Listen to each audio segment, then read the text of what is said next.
Welcome back to Breakfast with Bob. We're at the 2xU New York City Triathlon. Our last interview of the day, our best interview of the day, one of my favorite people on the planet, Mr. Eric Byrnes. We're talking Major League Baseball, a year, 21 homers, over 50 RBIs, over 50 stolen bases, 11th in the MVP voting, and 8-time Ironman? Or is it 9 now? 9-time Ironman. Yeah. Western States 100 finisher, the producer of a film called From the Diamond to the Rough, documenting his run from Tahoe to Auburn. How you doing, EB? Where's the breakfast, man? I know. Breakfast with Bob. I mean, first of all, we're here at like First at 5 o'clock. 5 o'clock. It's breakfast somewhere. It's breakfast somewhere, my Good man. to see you. It's great to see you. Your fitness could be like seriously. Not like you. This is not like you. Hey, come on now. Seriously. On now. This is. I've known you for 7 years now. Yeah. Like the fittest I've seen you. Oh, thanks, man. I'm trying. You're racing tomorrow. I am on a borrowed bike, so that's my excuse. I'll go slow, but it'll be fun. You have no excuse. This is such. Have you done this one? No. You were gonna love it. No. I'm doing. Every the part swim. of it is epic. The swim in the Hudson, the bike ride on the West Side Highway. And then the run in Central Park. It's hard bike, hard run. But one of the things that fascinated me when we were just chatting a while ago was when you went to a triathlon recently and had done really nothing besides stay in shape, but you hadn't really trained in the swim or the bike. Nothing. You were just doing some running. Yeah. And you killed it. Killed it. Yeah. What race was that? Honu? That was Honu. Yeah. But I think I've learned over the years, like, first of all, this stuff becomes a lifestyle. Yeah. And I think that you have the most success when you accept that. And I think there's so many like hard chargers out there that are so regimented and so stuck in their programs and have to follow everything that their coach is going to put down on paper, everything they read out of a magazine. And I don't want to be. You don't want to be that guy. I don't know, but I want to be that Debbie Downer, like anything, or to like break people. I'm not saying it's some of this stuff doesn't work because I do think it does, but. The bottom line is, like, until you're willing to embrace this who you are. This is who I am. This Yeah. is what I do. This is what I enjoy, doing. I just don't. I don't think you'll see your best results. And because I've been that guy where it's like, okay, I got to get this workout in, and It becomes a job. I'm going to get on the treadmill. And it's like 1 minute all last time. This whatever it is, instead of just saying, okay, like I really love going out and training and totally embracing it. And then the other thing is too, and you have to understand this. So for Honu, I had not swam all year. I had not biked, and it's not like I'm a super fast swimmer anyway. Obviously, that's kind of the three events by far my worst. But the bike thing was mind-boggling because now, mind you, I did do Miwok 100K in May. Yep. Okay, but up until May, nothing other than running. And then, I don't know how many halves I've done. You've done a lot. You've got a little muscle memory. Let's put it this way, I've never qualified for the World Championships. Yes. And there's 1,500 people. I finished 32nd out of 1,500. And I had to, like, literally step back and scratch my head. And, like, my explanation to it, and let this be, like, I think a trick to anyone who wants to try to, quote-unquote, hack the system. Full-blown, all-out, like 3 weeks to 4 weeks of intense speed work, plyometrics. Yes, it's insane.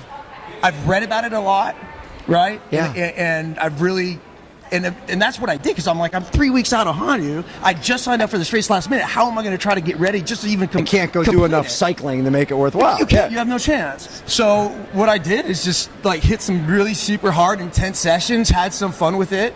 Hit the plyometrics, and it's funny because it goes back to like playing baseball, and everything playing baseball. Think about it; it's fast twitch, intensity, fast. Yeah, I lost all of that though. Right when I started doing this stuff, it's like it all went away. And like there's even like chasing my kids around. I'm like, man, I just don't have the quickness I used to have. And then within like this short time period, it came back. And it's not. I'm not to say it's 100% back, and it's still different and whatever.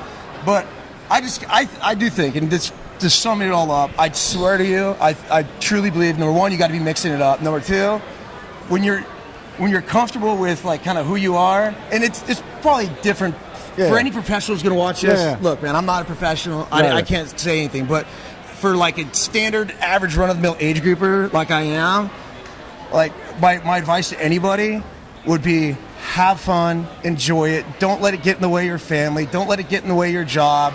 There's enough time to work it around, and I don't know. I love the story from your first triathlon. Board shorts, Oh, yeah. borrowed bike. Yeah. You just Beach cruiser.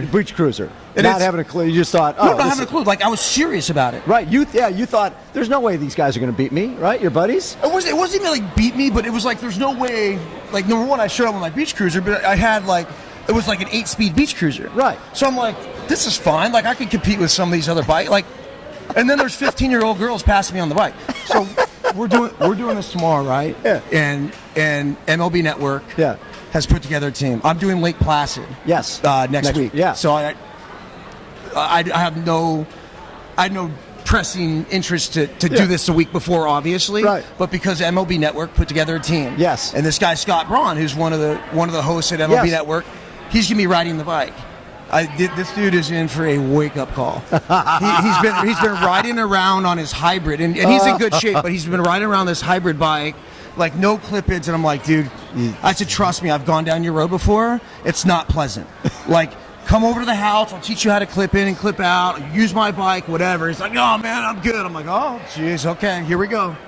So I see someone else going down that path, and So what are you swimming? I'm just a swim. Oh, you'll be done in 12 minutes. A bag of chips can swim freaking 12 minutes, right? Just toss it in the Hudson and float it down. I told you about that. Rudy was bragging to me about swimming 14 minutes at the mile. I said, dude, a bag of Doritos went 12. Yeah. What the hell? Yeah. What's the big deal? No, I've heard that before. I actually did Ironman New York City the one year they had it. Yes. Oh, that's right. And so, I mean, it was a 42-minute Ironman swim, and I'm not a good swimmer.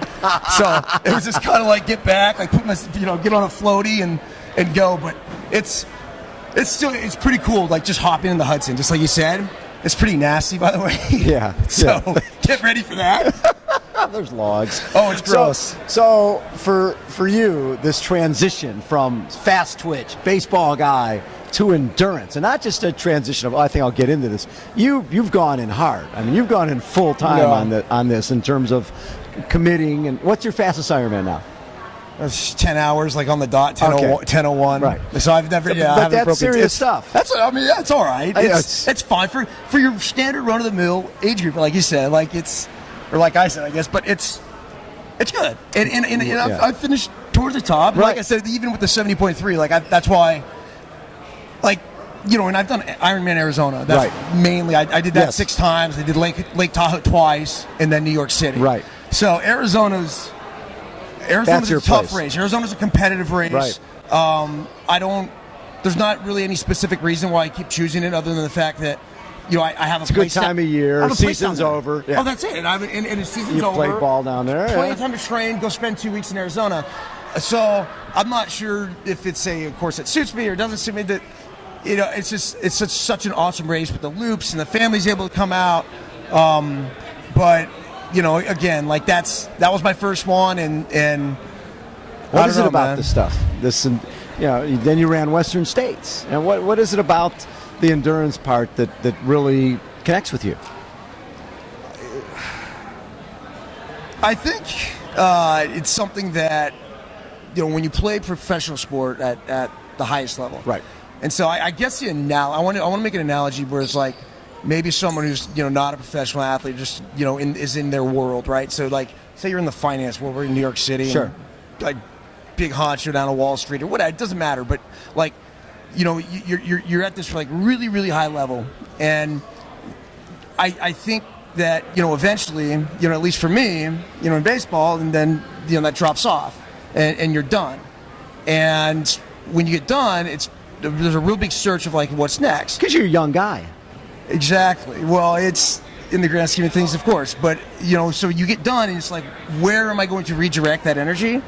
And a lot of people find different outlets. In the baseball world, it's hunting, right? It's golfing, right? It's fishing, right?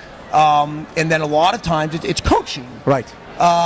for me, I didn't get into coaching, so television has always been a passion of mine ever since I was. Even if I didn't play baseball, I'm telling you, I would have gotten in the media. Right. I grew up listening to KMBR 680, like diehard sports fan, diehard talk radio fan, and everything else. But so I immediately got in the media, and then I was golfing and surfing and playing slow pitch softball and doing all the stuff that everyone else would do, and it was cool and it was fun.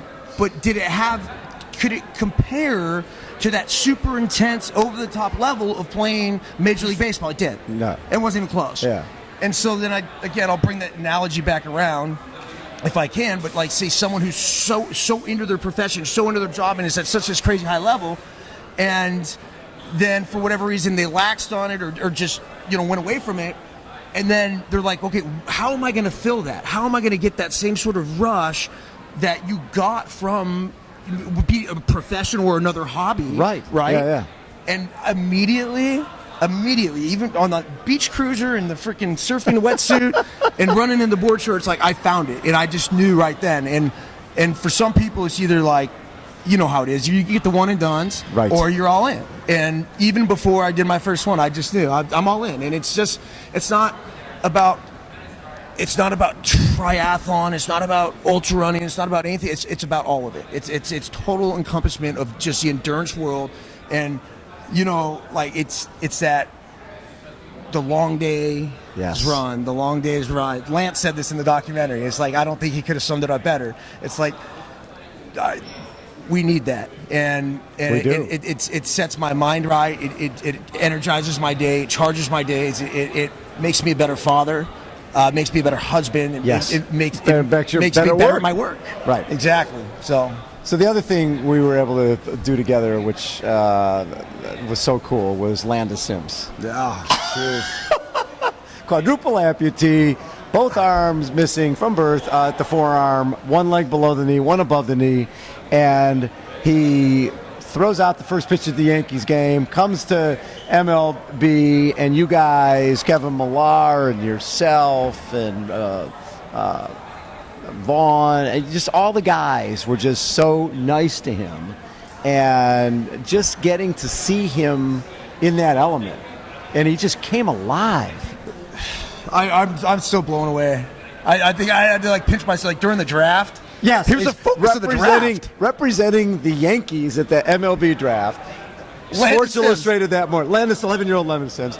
And then, when he threw out the first pitch, I don't know if you noticed this, he's usually, a lot of the times they do the first pitch, half an hour before the game, there's nobody in the stands. I'm like, the players are all in the field. Yeah. What's going on? Yeah. Then they bring Lance out, and he stops, and he looks around, he takes it all in. That's a mature kid. I'm so taken aback by just how the whole thing transpired, right? From the original time, you told me about him. Yeah. I feel like it was 2 years ago. Yeah, you told me about it, and I'm like, dude, I don't. First of all, I don't believe you. They're like a quadruple amputee can't play baseball. What do you mean? You're like arms? I don't get it. Yeah. How can he play baseball? And then you sent me the short little trailer, piece, and I'm like, this is unbelievable. And then we went from that to the grant and you reaching out and saying, hey, do you think maybe we can do something at MLB? And I'm like, let's find out from Mary Beck. I don't know if we can or can't, but I'm going to reach out to Mary Beck, and then Mary Beck all of a sudden put things in motion. Next thing you know, Landis is at MLB Network, and we do this crazy thing on Play Ball, the show on Saturdays on the MLB Network with really cool piece on them. And then they take phenomenal that piece, yes. And then they not only do they have Landis at the draft, but they play at the draft. Piece. He's a center. People who watch that draft, and I don't know how many people watch it, but whatever. But whoever watched that draft, what they're going to remember more than anything is Landis Sims. He got a standing ovation. I can't even tell you who the first pick of the draft is right now. I'm dead serious. I couldn't tell you his name, but I can tell you Landis Sims. And I work at MLB Network.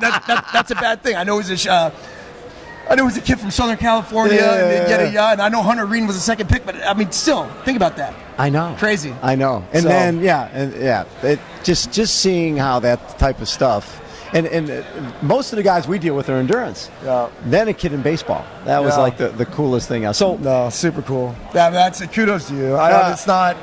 Nah, we don't need any back scratcher pat here. No. And like I it was get fun. it, but It was so cool. it's cool because it's his story gets to be celebrated. It was authentic. It was genuine. Yeah. And I love the fact that he was talking smack to the boys. Come on, always, Millard, always, pitch it here. always. What the heck? Always, yeah, man. So now that you've done Western, I mean, are there more 100-milers? Because that's one of those things that can get a little addicting too. You do one, and you need a little recovery time. But once you recover, then you start thinking, there's Rocky Raccoon. Yeah. There's all sorts of cool stuff out there. Yeah. I'd like to give it a run at the Grand Slam. I've thought about that for a while, and I said that maybe that after Western States, Yeah. I did the first time, and because the guy who introduced me to ultra running is this guy Franz Dill. Okay. From Half Moon Bay, which is my hometown, and he's done the Grand Slam. He's like a Grand Slammer. I think maybe 2012 was the year that he did it. And so as I was running with him and we do these runs, and I paced him this year at States. Oh, cool. He did States. It was his 5th time doing States. But listening to Franz, and this is what people don't understand, is that, like, I think we look at things, and especially the outsiders, they look at things as, like, you're crazy. Like, this is nuts. What are you doing? I can never possibly do that. I can never possibly imagine doing that.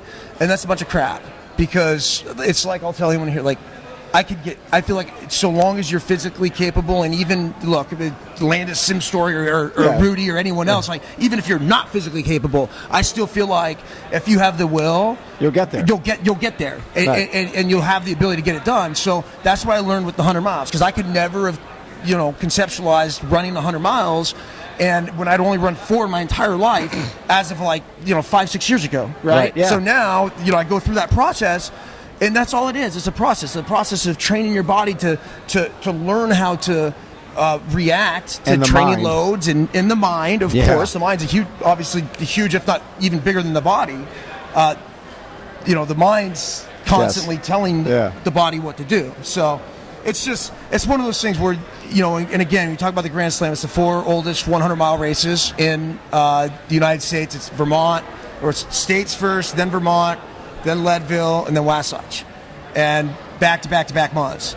So I just think that'd be a crazy cool sort of challenge, getting through those 4. And love it. Yeah, so I'm not. It's just the hardest part is just getting in States, man. I mean, that's a pain in the ass. And the fun part for you is you have a 10-minute workout tomorrow, maybe 12. Yeah, I'm gonna have. I'll probably run to this. I think I was thinking I'll run to the start. You should run to the start. Yeah, run to the start in my wetsuit. Just hop in, go, and then run right back. Then get your mimosa, place. and it'll be done. I love it. Where's the finish line? Central Park? Yeah, Central Park. You're gonna love it. You should run the run course. Just jump in. What the heck? I can't bandit the run course. Oh, man. yeah. Come on, Bob. Yeah. You're just going to meet your guy. I gotta meet my runner. I gotta get there somehow. I gotta figure it out.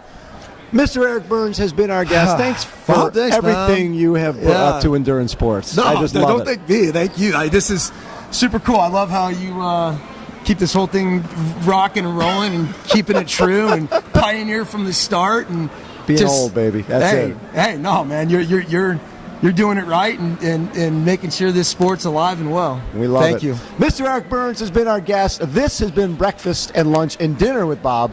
2 times you, New York City Triathlon tomorrow. Thanks, everybody, for tuning in over the last 2 days.